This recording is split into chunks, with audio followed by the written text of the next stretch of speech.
Praise the Lord. ஆண்டவராகிய இயேசு கிறிஸ்துவின் நாமத்தினாலே இந்த 51வது நாள் ஜெபத்திலே உங்களை சந்திப்பதிலே நான் மிகவும் மகிழ்ச்சி அடைகிறேன். ஆண்டவருடைய பெரிய தயவினால் 50 நாள் ஜெபத்தை கர்த்தர் வெற்றியாய் மாற்றினார், நம்மோடு பேசினார். ஆண்டவர் நம்ம நிறைய பேருக்கு அற்புதங்களை கர்த்தர் செய்தார். நம்ம எல்லாரும் நிறைய பேர் அதை கண்ணார கண்டோம். இனி இருக்கிற நாட்களும் இந்த ஜெபத்தை ஆண்டவர் ஆசீர்வதித்து பெரிய நன்மையை காணும்படி ஆண்டவர் உதவி செய்வார். தேவ பிள்ளைகளே, ஆண்டவர் கேரி தாற்றங்கண்டையில் தீர்க்கதரிசியை ஆண்டவர் ஒளித்து வைத்தார். ஒரு பெரிய இராணுவம், ராஜாவாலே அனுப்பப்பட்ட இராணுவம் எங்கே இருக்கிறார் அப்படின்னு தேடுது. ஆனால் ஆண்டவர் மறைத்து வைத்த ஒரு மனுஷனை எந்த இராணுவத்தாலும் கண்டுபிடிக்கவே முடியல. நான் நம்புகிறேன், சில நேரத்தில் ஆண்டவர் நம்மை மறைக்கிறார். பொல்லாதவருடைய கைகளுக்கு, தீமையானவருடைய கைகளுக்கு நம்மை மறைக்கிறார். ஐயோ, இவங்க என்னை இந்த மாதிரி பிரச்சனை பண்ணிடுவாங்களோ அப்படின்னு நம்ம நினைக்க வேண்டியதில்லை. எந்த இடத்துல ஆண்டவர் உங்களை மறைக்கணுமோ அந்த இடத்துல ஆண்டவர் உங்களை மறைத்து, எந்த இடத்துல ஆண்டவர் உங்களை வெளியரங்கப்படுத்தணுமோ நிச்சயமாக இந்த காரியத்தை கர்த்தர் செய்வார். ஆண்டவருடைய பிள்ளைகளே, இன்றைக்கு ஒரு விசேஷித்த ஞானத்திற்காக நம்ம ஜெபிக்க போகிறோம். ஒரு வசனத்தை வாசிக்கிறோம். 1 ராஜாக்கள் 21ஆம் அதிகாரத்தினுடைய 2வது வசனத்தை வாசிக்க போகிறோம். ஆகாப் நாபோத்தோடே பேசி, உன் திராட்சை தோட்டம் என் வீட்டிற்கு அடுத்திருக்கிறபடினால் அதை கீரை கொலையாக்கும்படி எனக்கு கொடு. அதை பார்க்கலும் நல்ல திராட்சை தோட்டத்தை அதற்கு பதிலாக உனக்கு தருவேன், அல்லது உனக்கு வேண்டுமானால் அதனுடைய விலைக்கிரயமான பணத்தை தருவேன் என்றான். நாபோத் ஆகாப்பை நோக்கி, நான் என் பிதாக்களின் சுதந்திரத்தை உமக்கு கொடாதபடிக்கு கர்த்தர் என்னை காப்பாராக என்றான். ஆண்டவருடைய பிள்ளைகளே, இந்த இடத்துல என்ன நடக்குது அப்படின்னு சொன்னால், ஆகாப் என்கிறது ஒரு ராஜா போல அப்படி ரொம்ப முக்கியமான ஒரு போஸ்டிங்கில் இருக்கிறான். அவனுடைய தோட்டத்துக்கு பக்கத்தில் ஒருத்தருடைய தோட்டம், என்ன தோட்டம் இருக்குன்னா திராட்சை தோட்டம். அது நாபோத்தினுடைய திராட்சை தோட்டம்.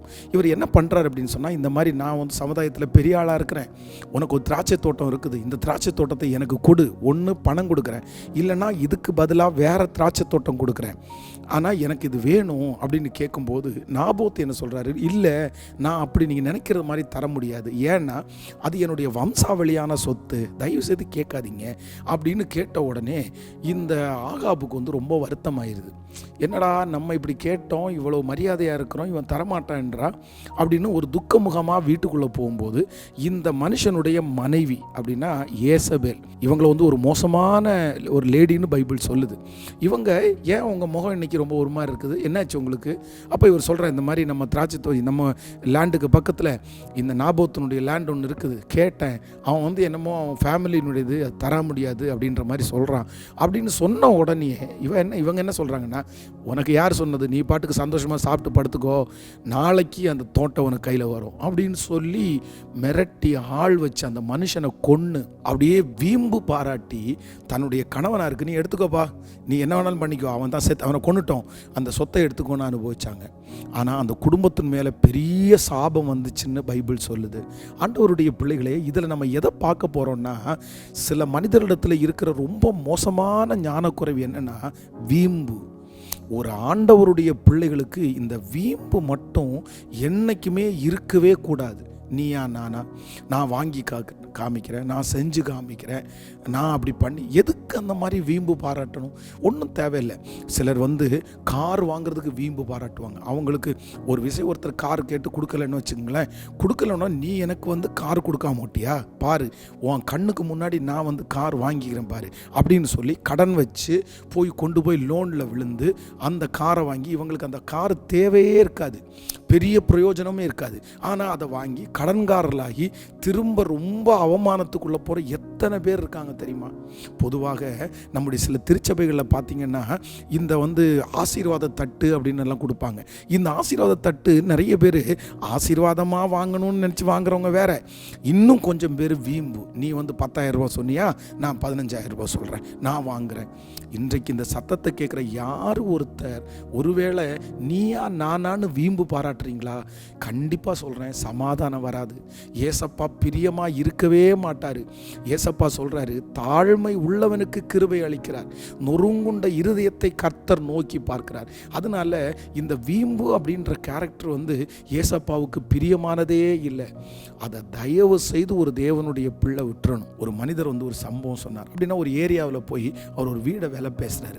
அந்த வீடு வாங்குறதுக்கு எல்லா விலையும் முடிஞ்சிருச்சு. அப்போ அவங்க என்ன பண்ணுறாங்கன்னா, இல்லை இவனை உள்ளே விடக்கூடாது, இவன் உள்ளே வர வேண்டாம், அவனுக்கு வீடை கொடுக்காதீங்கன்னு சொல்லி பிரச்சனை பண்ணி இந்த வீடு விற்கிற நபர் ஐயா நான் அது வீடு நான் உங்களுக்கு தர முடியாது, ஏன்னா அது இன்னும் நிறைய காஸ்ட்டுக்கு போகுது, நான் இவ்வளோ ஜாஸ்தியாக விற்கிறேன் அப்படின்னு சொல்லி தெரிஞ்சு பார்த்தா இவரை உள்ளே வரக்கூடாதுன்றதுக்காக அந்த காரியத்தை பண்ணியிருக்காங்க.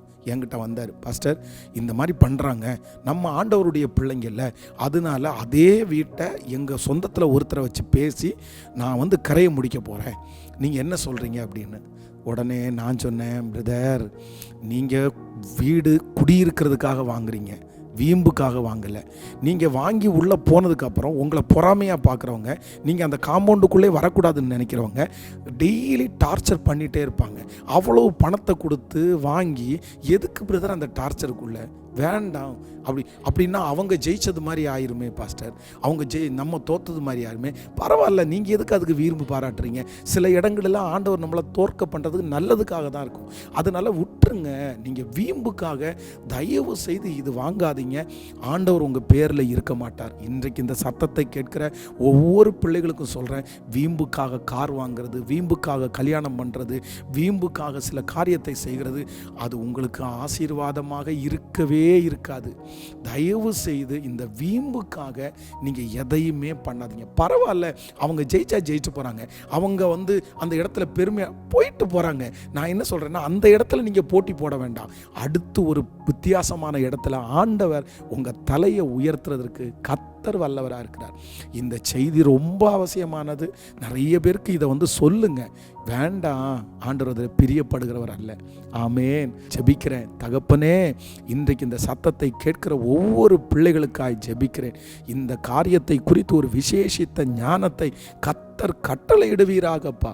இன்றைக்கி பிறந்த நாளை காண்கிற, திருமண நாளை காண்கிற உம்முடைய பிள்ளைகளை ஆசீர்வதியும். எங்கள் பிள்ளைங்க அனுப்புகிற ஒவ்வொரு ஜெப விண்ணப்பத்திற்கும் கர்த்தர் பதிலை தாங்கப்பா. மனசார ஆசீர்வதிக்கிறேன். இயேசுவின் மூலம் ஜெபம் ஏறெடுக்கிறோம் நல்ல பிதாவே. ஆமேன். ஆண்டவர் உங்களை ஆசீர்வதிப்பார். திரும்பவும் மாலையிலே 6:45 உங்களை சந்திக்கிறேன். God bless you. Praise the Lord.